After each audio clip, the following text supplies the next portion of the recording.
신명기 23장의 말씀 1절부터 12절까지의 말씀을 우리가 살펴보았습니다. 발람의 첫 번째 예언이 기록된 말씀이라고 할 수 있겠고, 이 발람의 첫 번째 예언의 말씀을 통하여서 하나님께서 구약시대에 하나님의 구속의 역사를 어떻게 이어가시는지 우리가 구속의 역사 가운데서 이것은 또한 어떤 의미인지 우리가 살펴볼 필요가 있습니다. 자,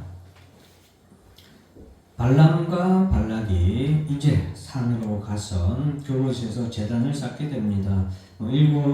제단 7을 쌓고 거기 수송아지 7마리와 순양 7마리를 준비하여서 그 준비한 것으로 하나님 앞에 제사를 드리는데, 이것은 무속 신앙적인 제사라고 할 수 있겠습니다. 그래서 성경적인 어떤 의미라기보다는 그 당시에 이 고대 팔레스타인 지방에 있었던 신에게 제사 드리는 양식이라 할 수 있고, 쉽게 말하면 우리 한국에서도 무당이 굿을 할 때에 제사 상을 차려놓고, 여러분들이 잘 아는 돼지 머리에 이렇게 돈을 갖다가 그 입에다가 끼워놓고 막 이렇게 제사를 드리고 하잖아요. 그런 양식이라고 볼 수 있겠습니다.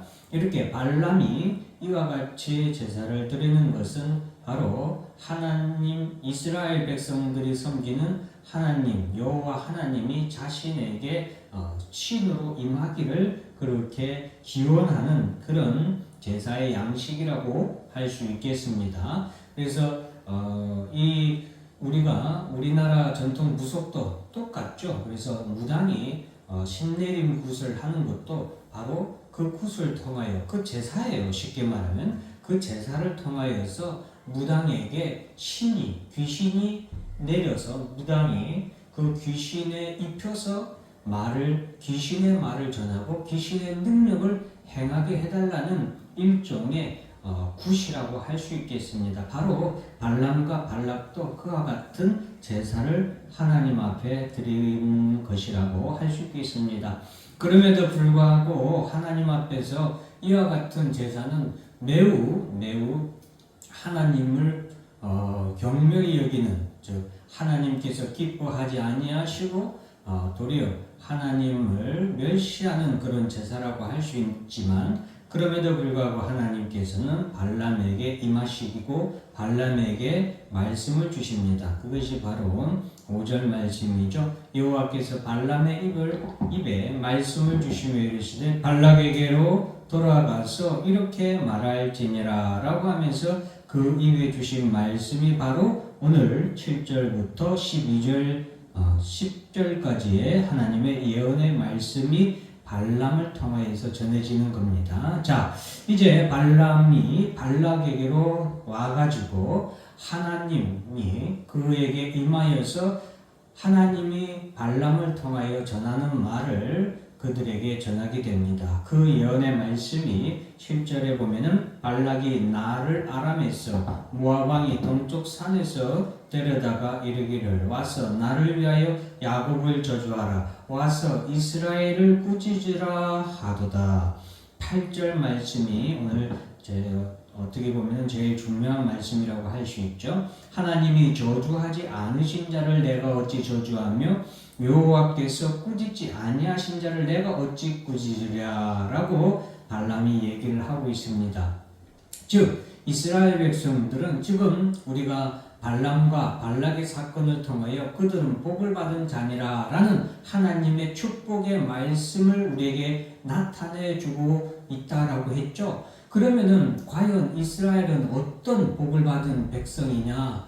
그것이 하나님이 또한 우리에게 말씀해 주고자 하시는 내용이라고 할 수 있겠습니다. 단순히 그들은 복을 받은 자니라 라는 이 말씀이 단순히 이스라엘 백성들이 단지 사업이 잘 되고 성공하고 그들이 부강병한 나라를 이루고 하는 그러한 내용이 아니라 그 하나님이 이들에게 복을 주신 복의 내용을 우리가 알아야 되겠죠. 그 가운데 하나가 바로 오늘 하나님이 저주하시지 않은 자를 내가 어찌 저주하고 여호와께서 꾸짖지 아니하신 자를 내가 어찌 꾸짖으랴 라는 이 말씀 속에 그 말씀이 이렇게 포함되어 있다, 내포되어 있다라고 할 수 있겠습니다.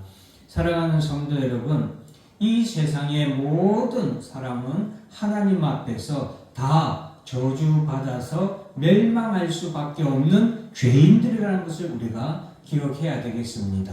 그런데 하나님께서는 이스라엘 백성들을 택하시고 그들에게 복을 주신 것이에요. 그 하나님이 이스라엘 백성들을 택하시고 그들에게 복을 주신 것은 이스라엘 백성들이 다른 민족과 얼마나 달라서 그들이 하나님 앞에 선을 행하는 백성이고 하나님 앞에서 의를 행하는 의인들이라서 죄가 없는 사람들이라서 하나님께서 그들에게 복을 주신 것이 아니라 그들이 하나님 앞에서 어떤 의를 행하지 않았음에도 불구하고 하나님은 그들을 축복해 택하시고 그들에게 복을 주신 거예요. 그 복은 그들을 하나님의 자녀로 삼으시고 하나님의 백성으로 삼으시고 거룩한 하나님의 거룩한 자녀로 거룩한 하나님의 거룩한 백성으로 이스라엘 백성들을 택하시고 그들을 삼으신 것이 바로 이스라엘 백성에게 주신 하나님의 축복인 것입니다. 그러므로 오늘 본문에서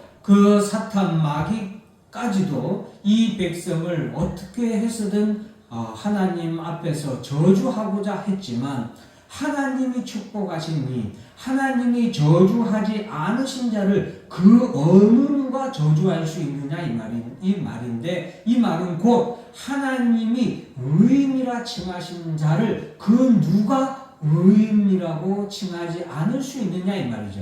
그것에 대해서 그 누가 반박할 수 있느냐 이 말이죠. 사탄 마귀도 하나님이 의인이라고 칭하신 이를 결코 죄인이라고 반박하고 송사할 수 없고 그 사람을 죄인이라고 일컬을 수 없다는 것을 하나님께서는 지금 이 발람의 예언을 통하여서 우리에게 말씀해 주고 있는 것입니다. 사랑하는 성도 여러분, 이스라엘이 그들은 복을 받은 자니라. 그들이 받은 가장 큰 축복은 바로 그들을 하나님께서 축복하신 거예요. 그들을 의인이라 칭하신 것, 그들을 하나님이 죄 없는 의인이라, 죄인이 아니라 의인이라고 하나님께서 칭하신 그것이 가장 큰 축복의 하나라는 것을 꼭 기억해야 되겠습니다. 그래서 로마서에서 사도 바울은 로마서 8장 31절에 그런즉 이 일에 대하여 우리가 무슨 말 하리요? 만일 하나님이 우리를 위하시면 누가 우리를 대적하리요? 라고 기록하고 있습니다. 하나님이 우리를 위하시면, 하나님이 우리 편에 서시고, 하나님이 우리를 인정하시면, 하나님이 우리를 죄 없다 하시면 그 누가 우리를 대적하여서 우리를 죄인이라고 칭할 수 있겠느냐라고 사도 바울은 외치고 있는 거예요. 그래서 로마서 8장 33절과 34절 상반절에 이렇게 기록하고 있죠. 누가 능히 하나님께서 택하신 자들을 고발하리요? 의롭다 하신 이는 하나님이시니 누가 정죄하리요? 라고 말씀하고 있는 거예요. 바로 이 로마서 8장의 이 말씀은 오늘 민수기 23장 이 8절에 하나님이 발람을 통하여서 예언하신 말씀과 너무나도 똑같고 일맥상통하며 구속사적으로 그래서 얼마나 중요한 하나님의 예언의 말씀인지 우리가 깨달을 수 있는 것입니다. 여러분, 하나님이 우리를 택하셨어요.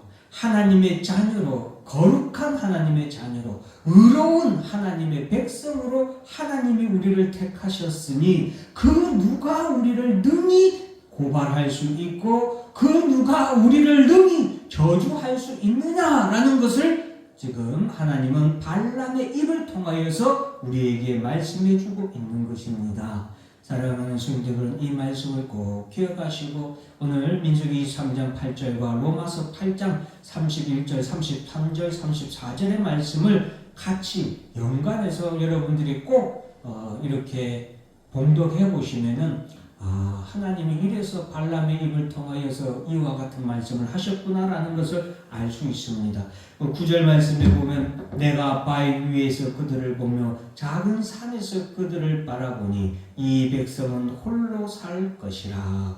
그를 여러 민족 중에 하나로 여기지 않으리로다. 여기서 이 백성은 홀로 살 것이라. 이것은 바로 다른 수많은 이 땅의 백성들 중에서 하나님께 이 백성은 이스라엘이죠. 이스라엘을 구별하여 하나님께서 홀로 세우신 자녀요 백성이라는 것을 말해주고 있습니다. 그래서 이 백성은 홀로 살 것이라. 이것은 하나님의 택하신 백성이라는 것을 강조하고 있고, 그리고 이 백성은 오직 하나님이 이 세상의 모든 나라와 모든 족속들은 심판을 받게 될 것이지만 이스라엘 백성이라 칭함받는 이 백성은 오직 그 가운데서 심판받아 멸망하지 아니하고 오직 믿음으로 말미암아 하나님의 의롭다 칭하심을 받아서 이 백성은 홀로 살게 될 것을 우리에게 말씀해 주고 있는 것입니다. 그러므로 지금 발람의 이 예언의 말씀은 이스라엘을 하나님께서 얼마나 택하시고 그들을 구별하여서 그들에게 복을 주셨는지를 말씀해 주고 있는 것이죠. 야곱의 티끌은 똑같은 이스라엘 백성들을 말하는 것이죠. 이스라엘 백성을 누가 능히 세며 이스라엘 4분의 1을 누가 능히 셀고 나는 의인의 죽음을 죽기 원하며 나의 종말이 그와 같기를 바라노라. 지금 발람은 자신도 의인의 죽음으로 이런 의인의 죽음과 같은 그런 죽음을 맞기를 원하지만 사실상 발람은 나중에 이스라엘 백성들에 의해서 죽임을 당하는 그런 패역한 죄인으로 죽임을 당하게 되죠. 자, 그런데 여기서 야곱의 티끌을 누가 능히 세며 이스라엘 4분의 1을 누가 능히 셀고, 이것은 하나님이 아브라함과 이삭과 야곱에게 하신 그 약속의 말씀을 반드시 하나님이 이루시는데 누가 그것에 대해서 감히 막을 수 있을 것인가. 그리고 하나님의 그러한 축복은 반드시 이루어져서 하나님의 백성 이스라엘은 이 땅에서 크게 양육하고 번성하게 될 것을 또한 하나님께서는 발람을 통하여서 말씀해 주고 계십니다. 그래서 여기서 사실 야곱의 티끌을 누가 능히 세며 이스라엘 4분의 1을 누가 능히 셀고, 이것은 단순히 아브라함의 후손인 이스라엘 백성을 말하는 것뿐만이 아니라 신약으로 넘어와서는 이 말씀은 구약에서는 유대인들을 칭하는 아브라함의 후손에 국한되어서 말하고 있지만 실상은 이스라엘이라는 이 민족, 이 단어는 예수 그리스도를 믿음으로 말미암아 예수 그리스도를 영접한 모든 자는 하나님의 자녀고 하나님의 백성이며 곧 이스라엘하고 칭함을 받게 되는 것이 신약에 와서 예수님을 통하여서 그것이 이루어지고 나타나죠. 그래서 여기서 말하는 이스라엘이 땅의 티끌과 같이 많이 번성하게 되는 것은 곧 땅끝까지 복음이 전파되어서 이 땅에 있는 하나님의 백성들이 예수 그리스도를 믿는 하나님의 택하신 백성들이 이스라엘의 회중으로 들어오는 그 모든 것을 누가 능히 예측하고 누가 능히 그들을 셀 수 있겠는가라는 것을 또한 말씀해 준다라고 좀 더 깊이 들어가면 그렇게 설명할 수 있겠습니다. 그래서 이와 같이 발람의 짧은 첫 번째 예언의 말씀이었지만 실상 이 첫 번째 예언의 말씀은 이와 같이 굉장히 하나님의 구속사에 있어서도 굉장히 중요한 예언이라고 할 수 있겠습니다. 발락이 11절에 보면 발락이 발람에게 이르되 그대가 어찌 내게 이같이 행하느냐 나의 원수를 저주하라고 그대를 데려왔거늘 그대가 오히려 축복하였도다 라고 하면서 발람이 전한 하나님의 예언은 바로 하나님의 축복의 말씀이었다는 것을 다시 한 번 더 발락이 인정할 수밖에 없는 것이죠. 그래서 발락은 이후에 발람을 다시 다른 장소로 데려가게 됩니다. 그 부분에 대해서는 다음 시간에 말씀을 거기에 해당하는 설명과 같이 말씀을 전하도록 하겠습니다. 다 같이 기도하겠습니다.